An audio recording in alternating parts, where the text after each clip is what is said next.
এটা হচ্ছে আমার বন্ধুর কন্ডিশন, যেখানে একদম সামনের তো লাইন কিছু চুল নেই, এরকম একটা ডোনার এরিয়া। তুমি ভাবো যদি এইরকম একটা ডোনার এরিয়া থেকে ট্রান্সপ্লান্ট করা হয়, তারপরেও কি ভালো রেজাল্ট পাওয়া সম্ভব? নমস্কার, আমি মনোতোষ, আর তোমরা দেখছো মনোতোষ দাদা ইউটিউব চ্যানেল। কারণ ট্রান্সপ্লান্ট নিয়ে তোমাদের মনের মধ্যে এখনো প্রশ্নের ঝড় বয়েই চলেছে। যখনই তোমরা আমাকে প্রশ্ন করো, ফোন করো, দাদা আমার কন্ডিশনেই আমি কি করে ট্রান্সপ্লান্ট করতে পারবো। দেখো, তোমার যদি কন্ডিশন গ্রেড 2+ হয়েছে বা 7-এর মধ্যে থাকে, তাহলে তুমি অবশ্যই ট্রান্সপ্লান্ট করতে পারবে। কারণ আজকে আমার সাবস্ক্রাইবারের একটা জার্নি তোমাদেরকে দেখাবো, যেখানে ট্রান্সপ্লান্ট করা হয়েছিল 5,000-এরও বেশি গ্রাফটস, কিন্তু রেজাল্ট পাওয়া গেছে এতটা সুন্দর, যেটা তুমি না দেখলে বিশ্বাস করতে পারবে না। আর হ্যাঁ, ট্রান্সপ্লান্ট রিলেটেড যদি কোনো প্রশ্ন বা যদি কোনো কোয়ারি থাকে, তুমি সরাসরি বিনামূল্যে আমাকে এই স্ক্রিনে দেওয়া নাম্বারে ফোন করে জানতে পারো চুলের যে কোনো সমস্যার জন্য। আর আমি তোমাদেরকে সেরকমভাবে গাইড করবো যে কিভাবে তুমি ট্রান্সপ্লান্ট করতে পারো এবং একটা ভালো রেজাল্ট পেতে পারো। দেখো, একটা চুলের সার্জারি করতে গেলে তোমাকে বেসিক তো কিছু জানতেই হয়, সেই সঙ্গে সঙ্গে জানতে হয় যে তুমি কোন জায়গা থেকে ট্রান্সপ্লান্ট করবে এবং কিভাবে ট্রান্সপ্লান্ট করবে।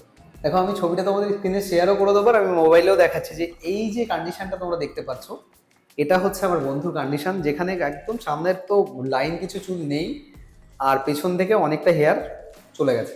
তো মোটামুটি গ্রেড 6+ বর্নেস, যেখানে ট্রান্সপ্লান্টের করা ছাড়ার কোনো উপায় নেই। এবার ডোনার এরিয়াটা তোমাদেরকে একবার দেখিয়ে দিই। এইরকম একটা ডোনার এরিয়া, তুমি ভাবো যদি এইরকম একটা ডোনার এরিয়া থেকে ট্রান্সপ্লান্ট করা হয়, তাহলে কেমন রেজাল্ট তুমি পেতে পারো। তারপরেও কি ভালো রেজাল্ট পাওয়া সম্ভব? আমি বলবো হ্যাঁ, যদি তুমি ভালো জায়গা থেকে সার্জারি করতে পারো, তাহলে অবশ্যই একটা ভালো রেজাল্ট পাওয়া সম্ভব। কি করে এই ভালো রেজাল্টটা তুমি পেতে পারো, তার ছোট ছোট কিছু টিপস আমি এই চ্যানেলে আজকে তোমাদেরকে এই ভিডিওর মধ্যেই শেয়ার করে দেবো। দেখো, প্রথম অবস্থায় তুমি ট্রান্সপ্লান্টের জন্য যখনই ডাক্তারবাবুর সঙ্গে পরামর্শ করতে যাচ্ছ বা ক্লিনিকে গিয়ে কথা বলছো, প্রথমেই তোমাকে জানতে হবে যে তুমি কোন গ্রেডে সাফার করছো, তোমার ডোনার এরিয়া কেমন আছে, এবং ডোনার এরিয়ার গ্রাফটসগুলো তুলনামূলকভাবে মোটা কিনা সেটা জানাটা খুব বেশি দরকার। এবং যতটা গ্রাফটসের তোমার দরকার আছে, ততটা গ্রাফটস কি তোমার মাথা থেকে বের করা যাবে?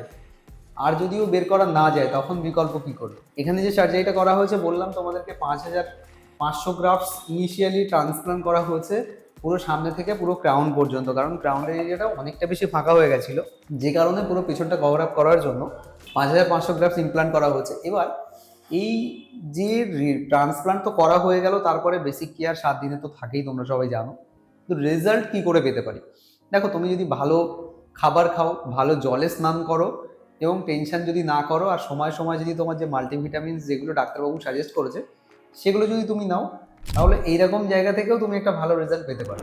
আজকের রেজাল্ট তো দেখো, এর মধ্যে তোমাকে জিএফসি নেওয়াটা ভালো বেশি মনে হয়েছে আমার কাছে, যে বেনিফিটেড। যদি তোমার কোনো ক্লিনিক সেইখান থেকে ট্রান্সপ্লান্ট করো যেখানে তুমি জিএফসিটা ফ্রি পাচ্ছ, কারণ ওই জিএফসি তোমার চুলের যে গ্রোথ আছে, তো সেটাকে বুস্ট করতে অনেক বেশি হেল্প করবে। ইনিশিয়ালি বছরে তুমি যদি দুটো কারোর হেয়ার লসের একটুও সমস্যা আছে, তো বছরে যদি কেউ দুটো জিএফসিও নেয় না, তাহলেও তার হেয়ার লস অনেক অংশে কন্ট্রোল হবে, এবং ইন ফিউচার গিয়ে ট্রান্সপ্লান্ট করার প্রয়োজন হবে না। তো আজকে চলো রেজাল্ট নিয়ে কথা বলি, যে ঠিক 7-8 মাসে ঠিক কেমন রেজাল্ট পাওয়া গেছে। এরকম একটা কন্ডিশন, এবং এখানে যে গ্রাফটস ইমপ্লান্ট করা হয়েছে টেম্পেল এরিয়া নিয়ে, পুরো 5,500 গ্রাফটসেরও বেশি ইমপ্লান্ট করা হয়েছে। দাড়ি থেকে গ্রাফটস তোলা হয়েছে, সেগুলোও সুন্দরভাবে হিল হয়ে গেছে, এবং রিসিপেন্ট এরিয়া অর্থাৎ সামনে যে জায়গাটা বসানো হয়েছে সেই জায়গার কন্ডিশন দেখো। এবং এটাকেই বলে হয়তো ট্রান্সপ্লান্ট, কারণ এত সুন্দর ডেন্সিটি এবং পুরো কভার আপ করা। কতটা সুন্দরভাবে ট্রান্সপ্লান্ট করলে তাহলে এত সুন্দর কভার আপ করা যায়। আর এইরকমভাবে তুমিও তোমার এত বড় গ্রেড অফ বর্নেসের জন্য 5 থেকে 6 হাজার গ্রাফস বসিয়েও তুমি ট্রান্সপ্লান্ট করতে পারো। এবং হ্যাঁ, এই যে প্রসেসটা তোমাদেরকে পুরো দেখালাম, এটা কিন্তু এফইউ সাফায়ার টেকনিক, মূলত এফইউ টেকনিক, যেটা এক্সট্রাকশন করা হয়েছে, আর যেটা দিয়ে সিলিটস করা হয়েছে ছিদ্রগুলো, সেটাকে সাফায়ার ব্লেড ইউজ করা হয়েছে। তাই জন্য এত ভালো এবং ঘন একটা ডেন্সিটি দেওয়া গেছে। তোমরা যদি এরকমভাবে ট্রান্সপ্লান্ট করতে চাও, আমাকে কিন্তু কোয়ারি করতে পারো। আর চ্যানেলে যদি একদম প্রথমবার এসে থাকো, নিচে রেড কালার সাবস্ক্রাইব বাটনে ক্লিক করে অল নোটিফিকেশন অন করে রাখো। চলো রেজাল্ট দেখাই তোমাদেরকে, যে কত সুন্দর রেজাল্ট পাওয়া গেল ট্রান্সপ্লান্টের পরে। আমি বলবো যে এরকম একটা রেজাল্ট পেতে গেলে তোমাকে খুব বেশি দিন অপেক্ষা করতে হবে না, 5 থেকে 6 মাস 7 মাস, তারপরে তুমি এরকম একটা রেজাল্ট নিজেই দেখতে পাবে যে কত সুন্দর এবং কত ভালো রেজাল্ট পাওয়া গেল।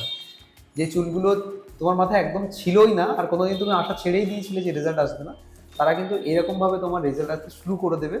আর এত ভালো রেজাল্ট এবং এত ভালো ডেন্সিটি তুমিও পেতে পারো ট্রান্সপ্লান্ট করে। খুব বেশি কিছু না, তোমাকে ভালো জায়গা থেকে ট্রান্সপ্লান্ট করতে হবে। 5,500 গ্রাফসের ট্রান্সপ্লান্ট সাফায়ার এফই করা হয়েছে, মূলত 8 মাস পরের রেজাল্ট তোমাদেরকে এই মুহূর্তে দেখাচ্ছি স্ক্রিনে। আর এর জন্য সঙ্গে ক্লিনিক থেকে জিএফসি প্রোভাইড করা হয়েছে, 3টে জিএফসিও নেওয়া কমপ্লিট হয়ে গেছে। তারপরে মেডিকেশন যেটা বেসিক তোমার নিড আছে, মাল্টিভিটামিনস, ক্যালসিয়াম, সেগুলো এবং ডিএসটি ব্লকার, এগুলো প্রত্যেকটা পেশেন্টকেই জেনারেলি আমি দিতে দেখেছি ডাক্তারবাবুকে সব সময় প্রায়। তো তোমরাও তোমাদের নিজেদের রুট কজ জেনে ট্রান্সপ্লান্ট করতে পারো। আর এরকম একটা ট্রান্সপ্লান্টের জন্য তোমাকে দেখো, তোমরা যদি 20 টাকা থেকে গ্রাফসে শুরু হচ্ছে এখন অনেক অনেক জায়গায়, কিন্তু তুমি যদি 25, 30, 40-এও ট্রান্সপ্লান্ট করতে চাও, তাহলে তোমার প্রসেসটা আরও লেটেস্ট টেকনিকে তুমি করতে পারবে। তাতে অ্যাডভান্টেজ তোমার এটা হবে যে তোমার যে রুটের ড্যামেজ হওয়ার যে প্রবণতা সেটা কিন্তু কম হবে। এবং যদি ভালো সার্জেন দিয়ে ট্রান্সপ্লান্ট করতে চাও বা ভালো ট্রান্সপ্লান্ট করো, তাহলেই তুমি একটা ভালো রেজাল্ট পাবে। আজকের ইনফরমেশনটা কেমন লাগলো অবশ্যই কমেন্ট করে জানিও। আর কি ইনফরমেশন আমার থেকে জানতে চাইছো সেটাও জানিও। আর যদি ভালো লাগে সাবস্ক্রাইব করো, লাইক করো, শেয়ার করে দিও।